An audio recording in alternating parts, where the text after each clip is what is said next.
नमस्कार, बायजूस आईएएस हिंदी में आप सभी का स्वागत है। और आज हम 15 जून के कुछ महत्वपूर्ण समाचारों पर आधारित कुछ प्रश्नों पर चर्चा करने वाले हैं। तो आइए शुरू करते हैं आज का डेली क्विज।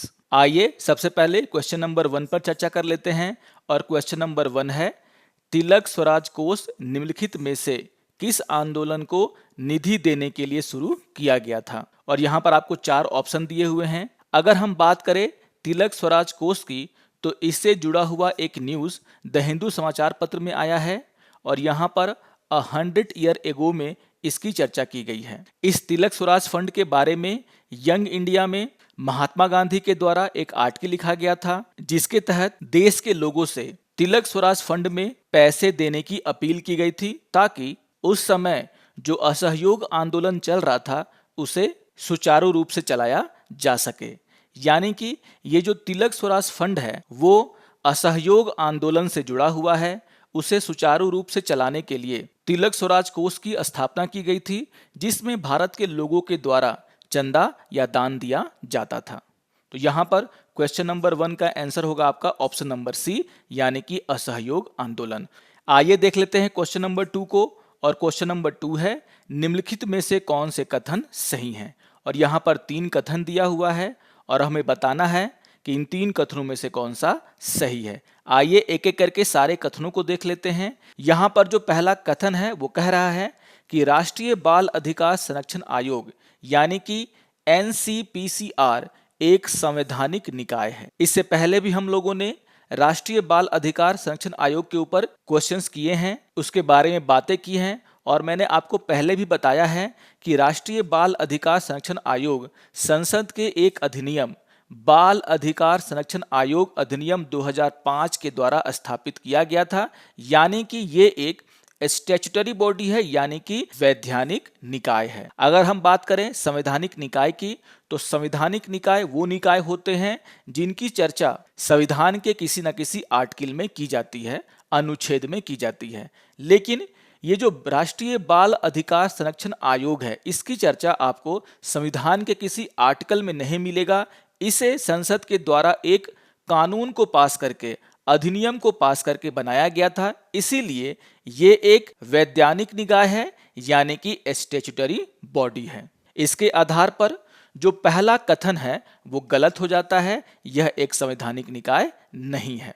आइए देख लेते हैं दूसरे कथन को। और दूसरा कथन है कि यह सुनिश्चित करता है कि सभी कानून, नीतियां, कार्यक्रम और प्रशासनिक तंत्र भारत के संविधान और बाल अधिकारों पर संयुक्त राष्ट्र कन्वेंशन में निहित बाल अधिकार परिप्रेक्ष्य के अनुरूप हों। तो ये बात बिल्कुल सही है, मैंने पहले भी इसकी चर्चा की है कि हमारे देश में जो भी कानून हैं बाल सुरक्षा को लेकर के, ये सारे के सारे कानून संयुक्त राष्ट्र कन्वेंशन में निहित जो बातें कही गई हैं उनके अनुरूप होना चाहिए। अगर उसमें कोई कमी है तो राष्ट्रीय बाल अधिकार संरक्षण आयोग उसे ठीक करने के लिए अपना मंतव्य सरकार को देता है। यानी कि यहाँ पर जो कथन 2 है वो बिल्कुल सही है।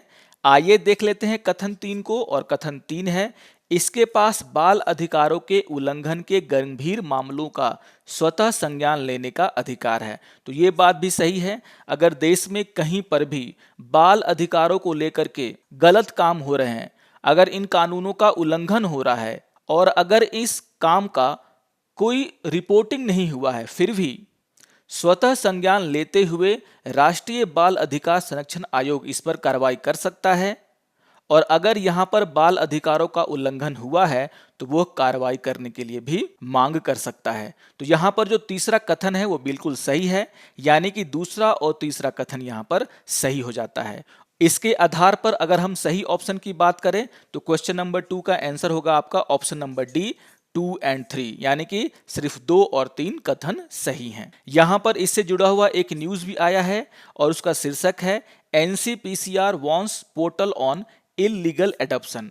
ये बात एनसीपीसीआर ने कही है। जैसा कि हमने पहले भी देखा था, कोविड-19 के कारण जो बच्चे अनाथ हो गए हैं, जिनके माता पिता की मृत्यु हो गई है, इनको अडॉप्ट करने के लिए व्हाट्सएप पर, फेसबुक पर, ट्विटर पर न्यूज़ आ रहे थे।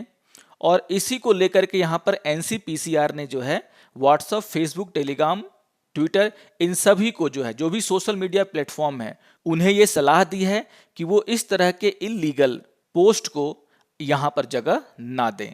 आइए देख लेते हैं क्वेश्चन नंबर 3 को। और क्वेश्चन नंबर 3 है, निम्नलिखित कथनों में से कौन सा सही है। और यहां पर 3 कथन दिए हुए हैं और हमें बताना है कि इन 3 कथनों में से कौन सा सही है। तो आइए देख लेते हैं एक एक करके तीनों कथनों को। यहां पर पहला कथन है, फ्लोटिंग राफ्ट कृषि यानी कि फ्लोटिंग राफ्ट एग्रीकल्चर उन क्षेत्रों के उपयोग का एक तरीका है जो खाद्य उत्पादन में लंबे समय तक जलग्रस्त रहते हैं, यानी कि जलमग्न रहते हैं।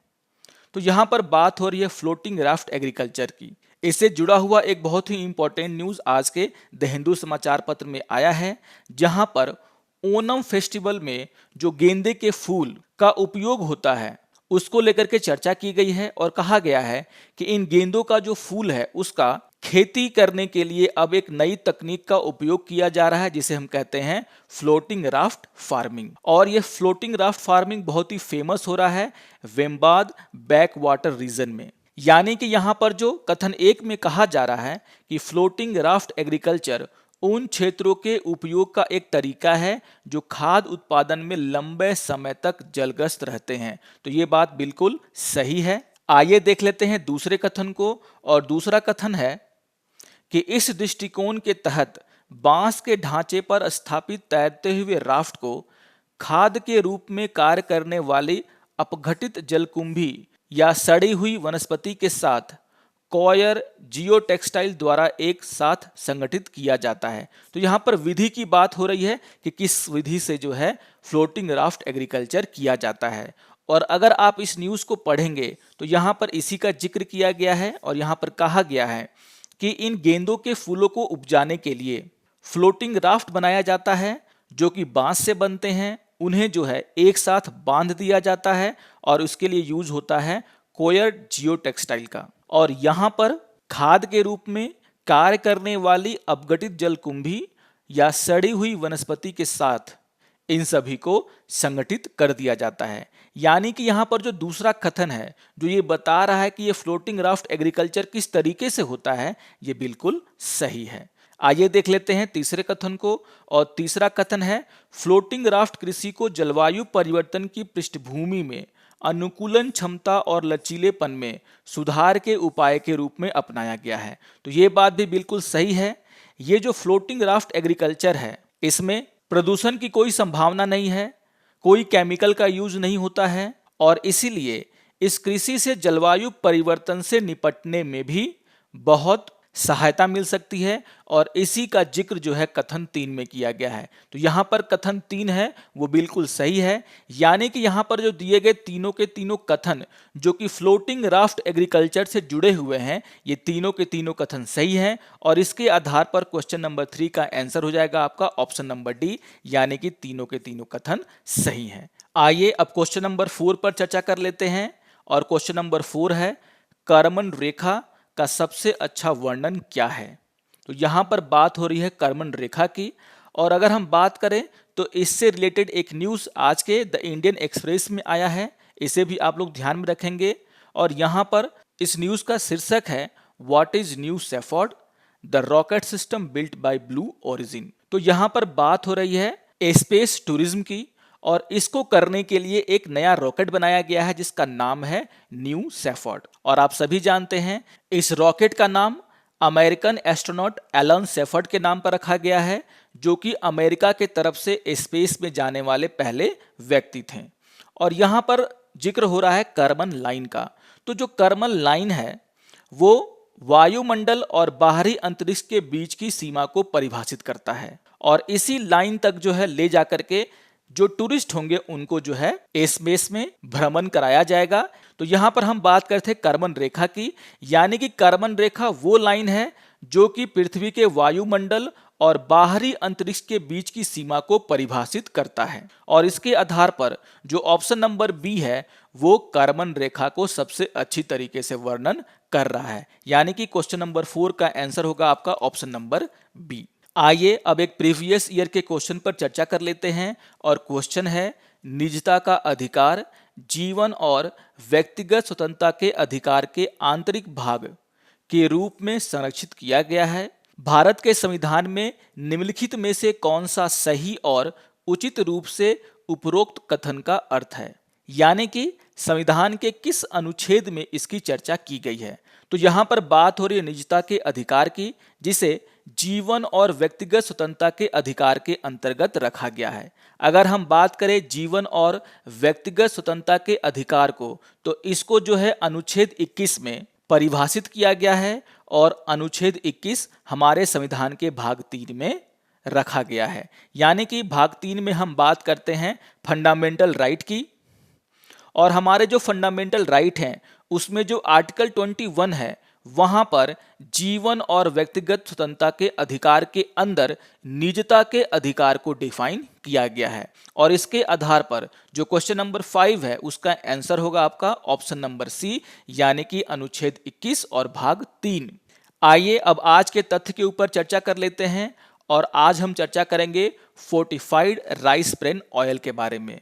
और इससे जुड़ा हुआ एक न्यूज़ आया है ministry of consumer affairs, food and public distribution की तरफ से, और कहा गया है कि government of India's NAFED launches fortified rice bran oil to boost healthy living. तो यहाँ पर नाफेड के द्वारा फोर्टिफाइड राइस ब्रेन ऑयल को लॉन्च किया गया है, और आज हम इसी के बारे में कुछ इंपॉर्टेंट बातें करेंगे। यहाँ पर अगर हम फोर्टिफाइड राइस ब्रेन ऑयल की बात करें तो नाफेड, जिसका फुल फॉर्म होता है national agricultural cooperative marketing federation of India limited, ये इसकी एक पहल है, और इसके तहत भविष्य में आयातित खाद्य तेल पर देश की खपत की निर्भरता को काफ़ी कम करना इसका उद्देश्य है।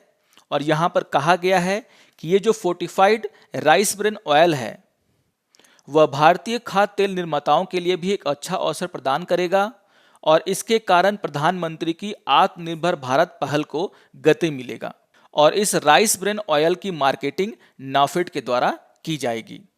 यहाँ पर अगर हम बात करें राइस ब्रेन ऑयल की, तो यहाँ पर ये कहा जा रहा है कि इसके कई लाभ होते हैं, कई स्वास्थ्य लाभ होते हैं, जिसमें ट्रांस वसा सामग्री और हाई मोनोसेचुरेटेड फैट और पॉलीसेचुरेटेड फैट को कम करना, यानी कि ये कोलेस्ट्रॉल के स्तर को कम करने में काफ़ी उपयोगी होगा। यह एक बूस्टर के रूप में भी काम करता है, क्योंकि इसमें विटामिन ई भारी मात्रा में पाया जाता है, जिसके कारण कैंसर के खतरे को कम करने में यह बहुत बड़ा लाभदायी होगा। और यहाँ पर कहा गया है कि ये जो फोर्टिफाइड राइस ब्रेन ऑयल है वो नाफेड के स्टोर पर और विभिन्न ऑनलाइन प्लेटफॉर्म पर भी उपलब्ध होगा। आशा करता हूं कि आपको आज का ये वीडियो पसंद आया होगा। सारे के सारे क्वेश्चंस आपके एग्जाम को ध्यान में रखकर बनाए जाते हैं। अगर आपको आज का ये वीडियो पसंद आए तो आप जरूर इसे लाइक करें, शेयर करें और दूसरों को भी सब्सक्राइब करने के लिए प्रेरित करें। तो मिलते हैं डेली क्विज के अगले अंक में, तब तक के लिए नमस्कार और धन्यवाद।